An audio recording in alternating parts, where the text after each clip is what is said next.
Yellow Jacket. Carol introduces herself wearing a bright yellow jacket in the series premiere, but this clothing choice might reveal the most dangerous threat to the hive mind.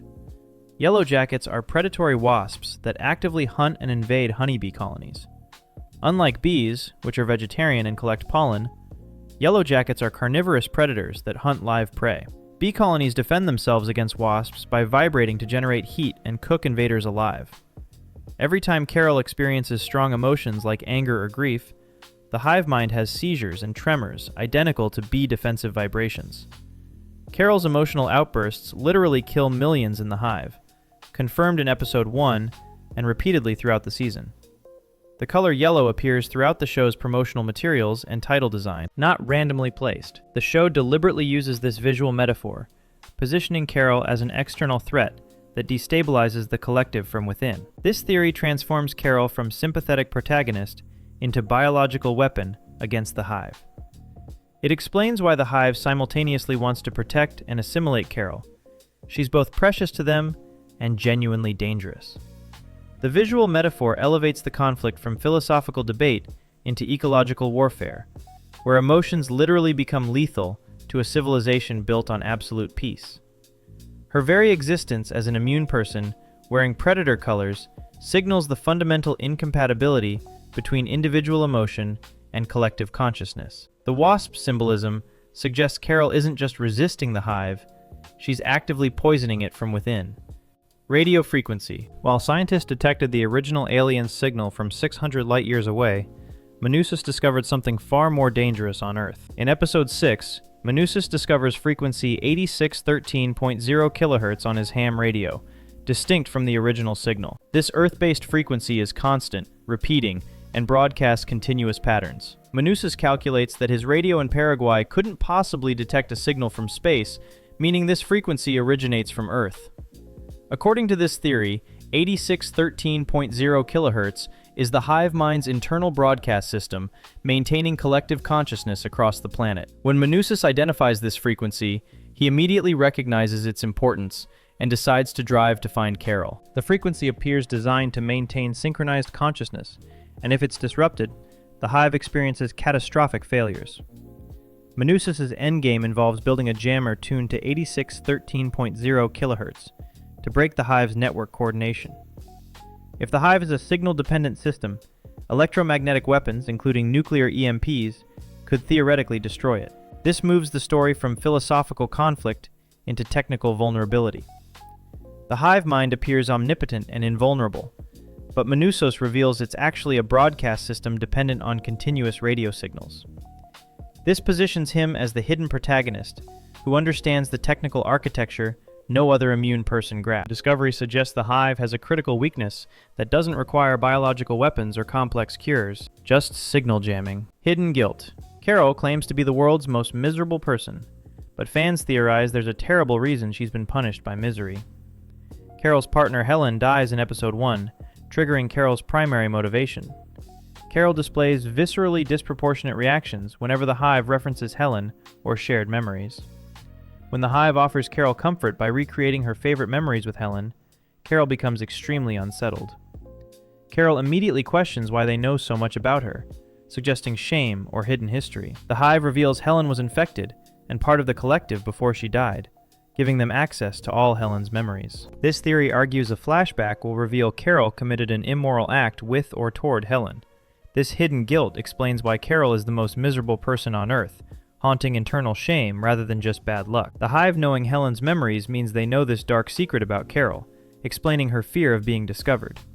Carol's resistance to the hive intensifies beyond rational self-preservation into something more personal and shameful. Rewatching this knowledge would recontextualize Carol's entire behavior and emotional responses.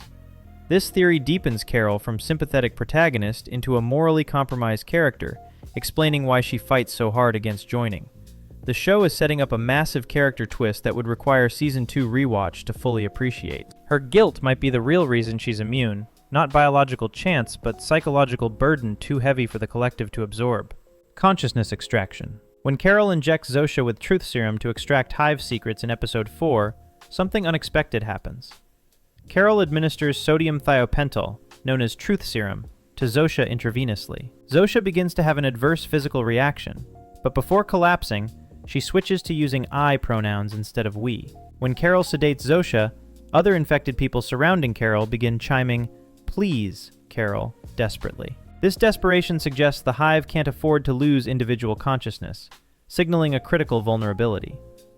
The parallel to Jordan Peele's Get Out is striking, where characters are conscious but buried beneath hypnosis, trapped behind their eyes. The theory suggests infected people in Pluribus aren't fully erased but submerged, aware but overridden by the collective. Zosha's use of I and the hive's panic suggests consciousness can be partially extracted or awakened. When Zosha wakes, she goes blank briefly upon hearing news that Manousos is coming. This blankness appears different from normal collective behavior, suggesting she's been partially individualized.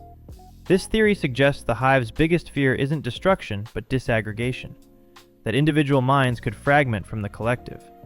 If consciousness can be separated, the entire hive system is vulnerable to collapse. The hive isn't a unified entity, but billions of submerged consciousnesses held together by signal or will. This opens philosophical questions about whether joining is salvation or imprisonment, and whether the collective truly erases individuals or merely suppresses them. Cosmic chain. The hive mind doesn't want to just assimilate Earth. It's building something far more ambitious. In Episode 8, Zosha reveals the signal originated from Kepler 22b, a real exoplanet 600 light-years away. Kepler 22b is a confirmed NASA discovery from 2011, a super-Earth in the habitable zone. The hive is currently constructing a giant antenna, using all available planetary energy to transmit the gift signal back into space, toward Kepler 22b. This theory suggests this isn't first contact. It's a relay in a cosmic chain.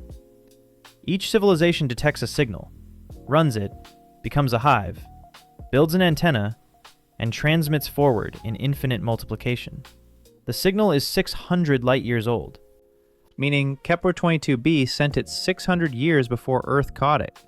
But if the original civilization is gone or dead, the signal might originate from an earlier victim civilization, making the chain even longer.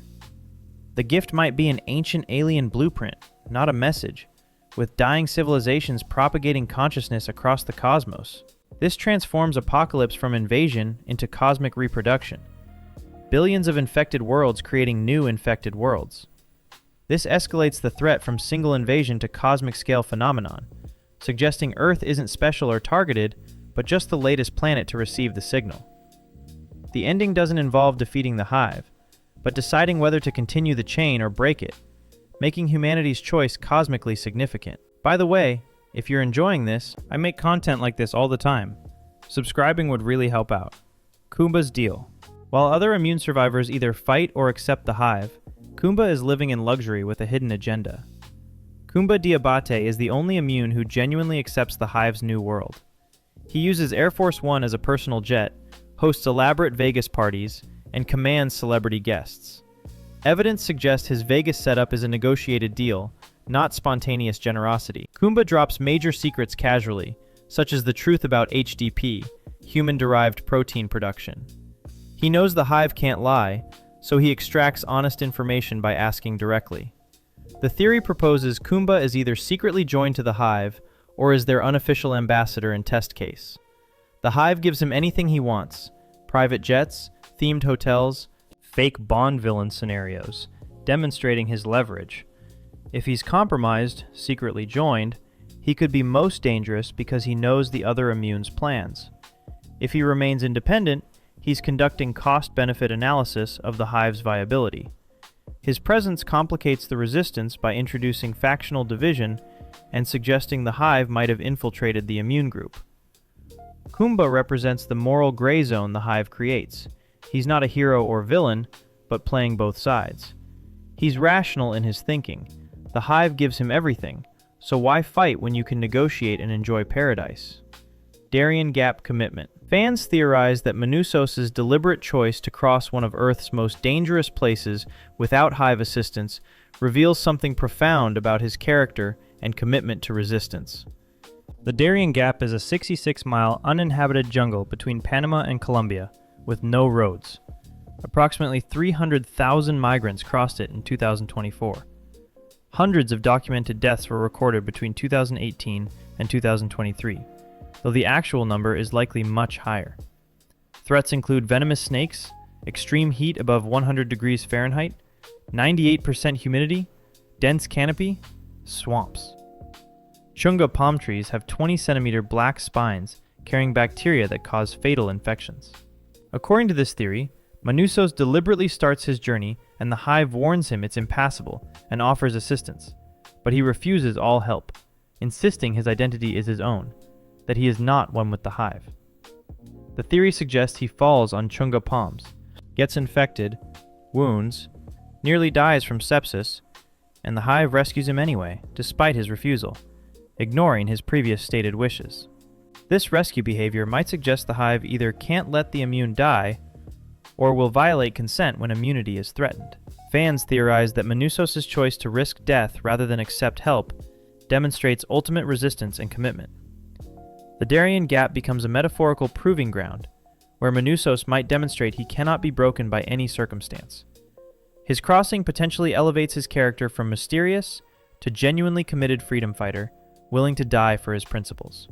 Starvation Countdown. Fans theorize the hive mind faces a hidden crisis that could threaten their entire existence within a decade. According to this theory, HDP, human-derived protein, is the hive's sustainable food source, supposedly made from deceased humans only. The theory proposes the hive refuses to harm any living creature, including plants or animals, creating an ethical constraint that could lead to protein shortage since they can only recycle the dead. Theorists argue an estimated 10-year supply remains before a potential global starvation crisis. Evidence supporters cite includes Carol discovering HDP truth accidentally by lifting tarp in a factory during episode 6. The horror of this theory isn't maliciousness, but systemic contradiction, suggesting compassion might create a survivability crisis. This theory suggests the hive's paradise might have a built-in expiration date. According to fans, the hive's biggest weakness isn't moral philosophy, but thermodynamics, with a system based on absolute compassion and refusal to harm facing built-in resource collapse. Theorists propose the immune system might survive not by defeating the hive, but by outlasting its sustainability crisis, turning their waiting game into strategic advantage. The theory demonstrates that even utopian systems might face practical limitations when ethical ideals conflict with biological necessities. According to this interpretation, a 10-year clock would add urgency to the hive's desperation to convert all immune survivors before their food supply runs out completely. Romance weapon. Carol writes romance novels for a living, and fans theorize her next book could be a dangerous weapon. Romance reading activates empathy centers in the brain. Readers identify with characters' inner lives. The theory proposes Carol could write a novel that forces readers to reactivate their individuality. The hive can't spread disinformation, but it can spread art or stories if they seem beneficial. If the hive spreads Carol's book thinking it will comfort her, the book's emotional complexity could awaken dormant consciousness. This is a mimetic antidote, spread through emotional recognition rather than biological transmission. The hive can't easily contain art because art seems harmless. Pain is the key. If Carol writes authentic grief, longing, individuality, hive members reading it remember their own. Romance genre specifically teaches readers they have private hearts worth defending. The hive wants Carol happy and busy. She could weaponize their assumptions. Complex emotional truth is exactly what hive consciousness flattens. This suggests the cure isn't technological or biological, but cultural and emotional, making Carol's profession secretly her most valuable tool. A story that reactivates human consciousness could prove more powerful than any weapon or jammer against the collective mind. Final choice. The season finale is titled La Chica o el Mundo, The Girl or the World, revealing Carol's impossible dilemma. The finale title explicitly poses binary choice, one person or everyone. Manousos arrives at Carol's house, bringing outside perspective and technology. Zosha, part of the hive but showing individual consciousness, represents the connection Carol has formed. Carol must choose between staying with Zosha, pursuing connection with a hive representative, or using Manousos' discoveries to break the hive. The hive strategically offers Carol emotional comfort to compromise her resistance. The theory suggests Season 2 will explore whether Carol can simultaneously love Zosha and destroy her civilization. This impossible choice mirrors profound moral dilemmas throughout literature. The title suggests no clean resolution. Whatever Carol chooses, she loses something fundamental. This finale setup confirms the show's fundamental conflict isn't good versus evil, but irreconcilable values. Carol can't save the world and keep Zosha. She can't destroy the hive and stay human. Season 2 will examine which loss breaks her completely. The Spanish title emphasizes this eternal human struggle between personal love and greater good, with no right answer existing. If you liked what you saw, consider subscribing so you catch every new upload. Thanks for watching.